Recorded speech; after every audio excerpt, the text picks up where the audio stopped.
First News Solar Stream at GTV Ghana, the verified handle on Facebook, and you can watch us there. I am Altiti Saida Sadiq. Let's start off from the courts. Now, the Supreme Court has in a unanimous decision held that President Akufo-Addo's directive to former Auditor General Mr. Daniel Domelevo to proceed on leave is unconstitutional. The court also held that President Akufo-Addo's appointment of Mr. Johnson Ekwamu-Asiedu as acting Auditor General, while there was a substantive Auditor General, is also not constitutional. 9 civil society organizations filed a suit at the Supreme Court following the President's directive. The Center for Democratic Development and 8 other civil society organizations, including the Ghana Integrity Initiative (GII), Citizen Movement Ghana, Africa Center for Energy Policy (ACEP), and Parliamentary Network Africa, filed the suit following the President's directive. The CSOs argued that the directives were unlawful since the President does not have the power to exercise such disciplinary control over independent bodies. They also submitted that the order for the former Auditor General to proceed on leave was a violation of the Constitution and undermined democratic governance. They sought a declaration that the action by the President was unconstitutional and therefore null and void. The court did not issue any directive stopping the order with the explanation that Mr. Domelevo has since retired from service. The President, on July 4, 2020, directed then Auditor General Mr. Daniel Domelevo to proceed on his accumulated leave of 169 working days and hand over to his deputy in acting capacity. The order to proceed on leave came after then Senior Minister and 4 other officials from the Ministry of Finance sued Mr. Domelevo to clear their names in relation to what was said to be breaches of the Public Procurement Act, which resulted in their payment of $1 million to a private UK firm, Kroll and Associates. In a related development, the Supreme Court also held that the imposition of restrictions by President Akufo-Addo during the COVID-19 pandemic was unconstitutional. Now, the Electoral Commission has set Tuesday, June 27, 2023 for a by-election in the Asin North constituency following the Supreme Court ruling that disqualified former MP James Chachi Kwesing as an elected member of Parliament. The court on the 17th of May 2023 held that his election was null and void because of the time he filed to contest. He owed allegiance to another country contrary to Ghanaian laws. In a statement, the EC indicated that nomination forms will be available for download on its website from today, Thursday, June 1st, advising interested persons to pick the forms when available. According to the statement, nominations will be received at the Asin North District Office of the Commission from Monday, the 12th of June 2023 to Wednesday, the 14th of June 2023 between the hours of 9 a.m. and 12 p.m. and 2 p.m. to 5 p.m. on each day. The statement noted that the filing fee for the election is 10,000 Ghana cedis per candidate. Moving on to Obuasi with the incident of the illegal miners. 79 of the miners have voluntarily exited the mine shaft of Anglo Gold Ashanti. This brings to more than 100 the number of illegal miners who entered the pit without authorization from Anglo Gold Ashanti, legal owners of the concession. The illegal miners walked out of the pit on Tuesday and were arrested by the team of police and military personnel on standby. Management of Anglo Gold Ashanti said they could not establish whether there are any more miners underground. The company indicated that the exit points of the pit is still opened for anyone underground to come out. It says it will continue to collaborate with the security agencies to ensure order. The company, in a statement, expressed appreciation to all who assisted to bring the situation under control. Meanwhile, the Obuasi East District Chief Executive, Madam Faustina Emisa, said the youth of Obuasi has no right to enter the concession of the company, adding that the arrests and prosecution of the illegal miners will deter others from engaging in such activities. The DCE said the miners were not trapped as previously reported in the media, but rather refused to come out for fear of being arrested. She warned others to stay away or risk being arrested and dealt with by the law. Away from Obuasi, hundreds of people who are yet to register their SIM cards thronged the offices of the National Identification Authority in Accra to secure their Ghana cards for the registration. As the deadline for the exercise expires, the National Communications Authority says subscribers who are yet to link their SIM cards with the Ghana card risk disconnection and deletion. At the NIA head office at Shiashi in Accra, there were long queues of people waiting to secure their Ghana cards. This follows the government's directive that all SIM cards be re-registered within 6 months from October 2021 to March 31, 2022 using the Ghana card. But as at March 31, 2022, most people had not been able to secure the Ghana card to enable them go through the process. The date was therefore extended to July 31, 2022. Despite the extension, most subscribers could still not re-register their SIMs because they could not secure their Ghana cards. Premium, receipt. Since I'm connect, any galantano, afan, TNT, Eddie Bahasa, Mas Bafele, Cardibima, Ebeboa. And what that means the time minister. By the time they are doing the new one, the first one, I was at Togo doing work, serious one.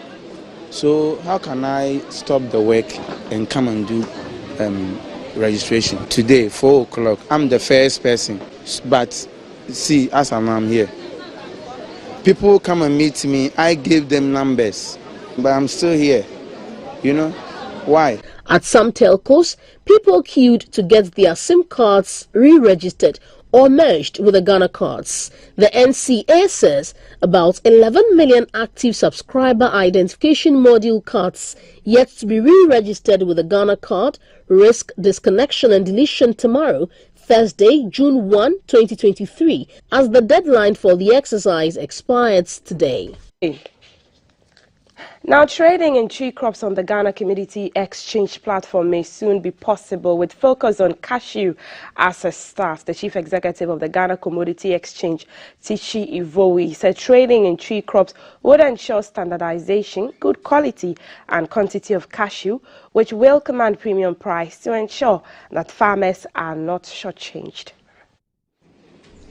In 2021, the Ghana Commodity Exchange developed a model that brought together cashew aggregators, financial institutions, suppliers of cashew, logistics managers and some warehouse operators on how players in the cashew sector could leverage on existing structures to enhance the cashew trade in Ghana. The program, which was on a pilot basis, identified some bottlenecks such as climate change and the low quality of the nuts as factors that hampered growth in the sector. The forum in Accra sought to assess ways the tree crops, with emphasis on cashew, can be traded on the Ghana Commodity Exchange. The chief executive of the Ghana Commodity Exchange, Madam Tichi Ivowi, spoke of the benefits that cashew farmers can have when they trade on the GCX platform. Beyond, in the next 5, who knows how many years, there's a plan where we will be listing other types of commodities like metals and minerals. But the priority for now is to really transform agriculture, because without an agricultural base, a country really cannot move rapidly to the next stage of development into manufacturing. So this is why this is our strategic plan. We will be moving in phases. When we started, we were focused on grains, food security crops, and now we're entering the phase where we're trying to look at what we call cash crops, tree crops, and see how we can add value even in that process. The Chief Operations Officer of the Ghana Commodity Exchange, Mr. Robert Dowona Owu, spoke of how the pilot program has fared so far.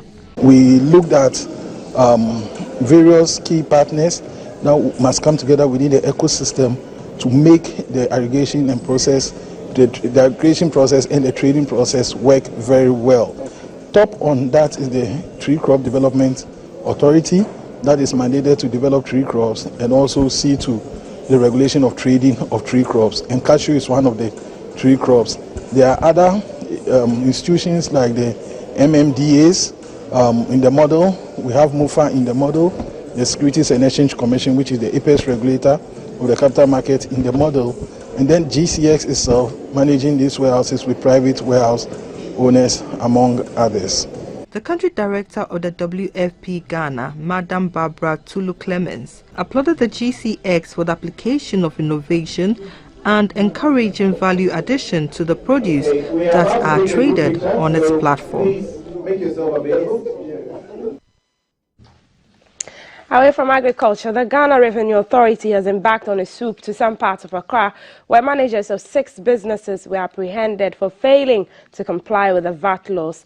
The area enforcement manager of the GRA, Mr. Joseph Annan, said the corporates were issuing invoices outside the electronic system installed by the GRA.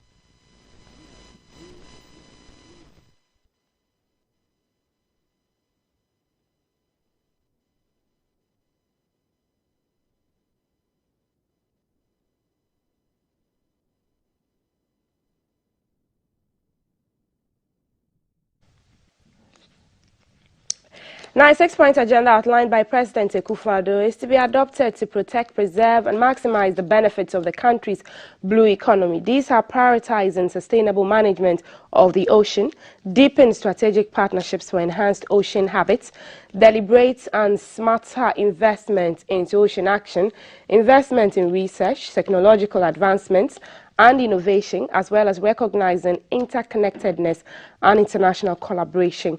At the first ever National Blue Economy Summit in Accra, President Akufo-Addo said the ocean is the lifeblood of the planet, and preserving it from increasing pressure from all kinds of human activity will better serve humanity. Carbon emissions, chemical pollution, oil spillage, noise pollution, plastic pollution, overfishing, destructive fishing, and deep-sea mining are some human activities that are harming the ocean. Despite the negativity surrounding the current state of the ocean, the good news is that it's not too late to turn things around. This is why the first National Blue Economy Summit in Accra is to relook at the sustainable use of coastal and marine natural resources for economic growth and improved livelihoods and jobs. In the next 2 days, these participants, policymakers, academia, development partners, both local and international members in the fishing industry, will mobilize collective action to raise awareness to address the critical challenges facing the ocean, while highlighting opportunities that the ocean offers for the country's economic transformation.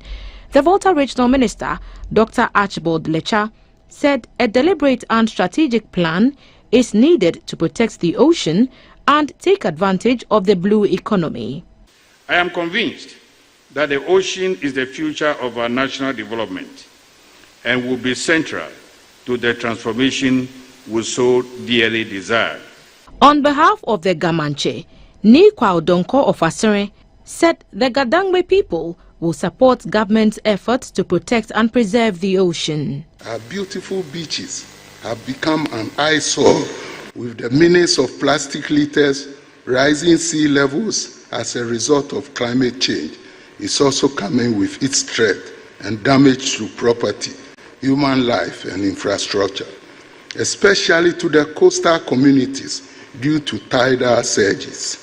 Norway's ambassador to Ghana, Madame Ingrid Molestad, said the ocean is under immense pressure from human activities, and if efforts are not intensified, the consequences would be dire. The ocean is not in a good shape. Science tells us that something is wrong. Our very eyes tell us that something is wrong.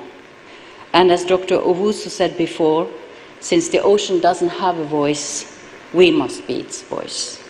President Akufo-Addo said humanity needs the ocean to survive.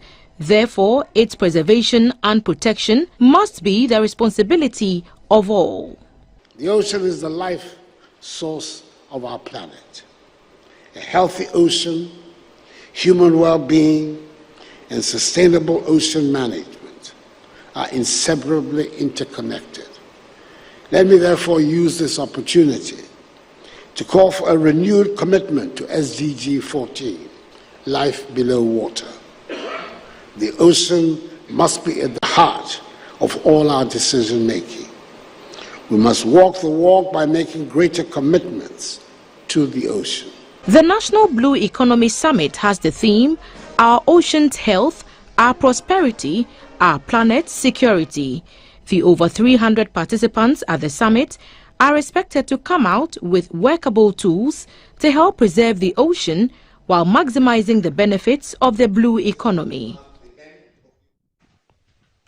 Let's take you to the Jubilee House now. The Board of Directors of the World Federation of Consuls has conferred on President Akufo-Addo its highest award, the FISAC Order of the Gold Star at the Jubilee House in Accra. The award recognizes the President's contribution to diplomacy on the global landscape.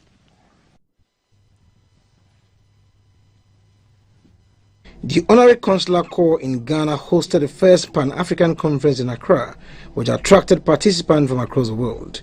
Following the successful organization of that meeting, the delegation was at the seat of government, the Jubilee House, to interact with President Akufo-Addo and to confer its highest award on him. In our board of directors, we have the pleasure of having a son of Ghana, the Honorable Kwame Akwah, who has been appointed to the board in Limassol in our recent World Congress of Consuls in 2022. It was the proposal of Honorable Akwah and the support of the Consular Corps of Ghana under Dean Avram that brought FICAC here to hold its first Pan-African conference. The few consuls that you see here is just a small number of the people who attended this conference. The work that consuls do in my own country and all over the world is important. Unfortunately, it is not everywhere where we can have formal diplomatic presence, and therefore you fill in that gap. And it's a gap that allows countries to be able to engage in trade, investment, education, exchanges that are important to every state.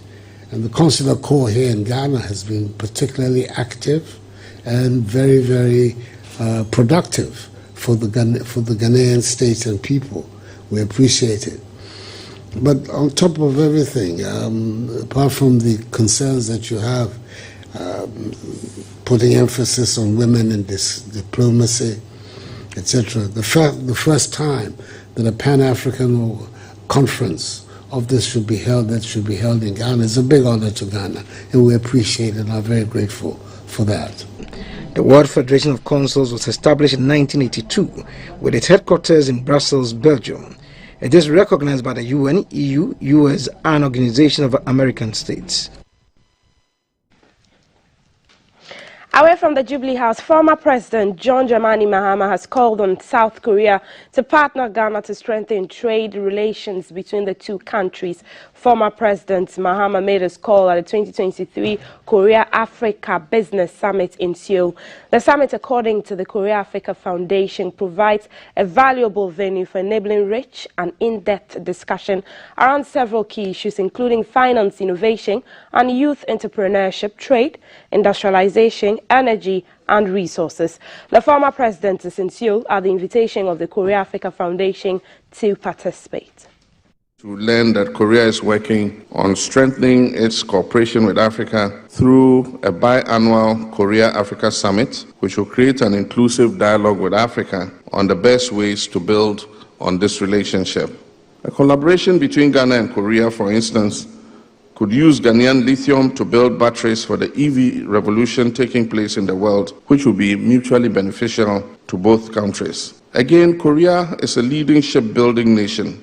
Ghana has a shipyard built by our first president, It requires retooling and efficient management. A partnership between the Korean shipbuilding industry and our Ghana Ports and Harbours Authority, GPHA, can make that shipyard the sole provider of services to merchant and oil vessels along the coast of Africa from Mauritania to Namibia. As a national leader, I recognize that the public sector in Africa has limited opportunities for job creation. We must therefore create the opportunities for the private sector to thrive and employ more people. Can we create these conditions for a renewed partnership between Korea and Africa? Yes, we can. And yes, we must. Our young people must see a much brighter future ahead, and they are willing to put in the shift to make it become a reality. Korea can help us nudge our young innovators and entrepreneurs to realize their dreams and extricate themselves from the trap of unemployment and poverty. Korea can leverage on its unique advancements to partner Ghana and Africa to build smart cities, develop social housing, artificial intelligence, and robotic platforms, amongst others. We must be more efficient in the running of our affairs. Economic policy should be geared towards sustainable growth, and this should come with equitable distribution of the proceeds of that growth.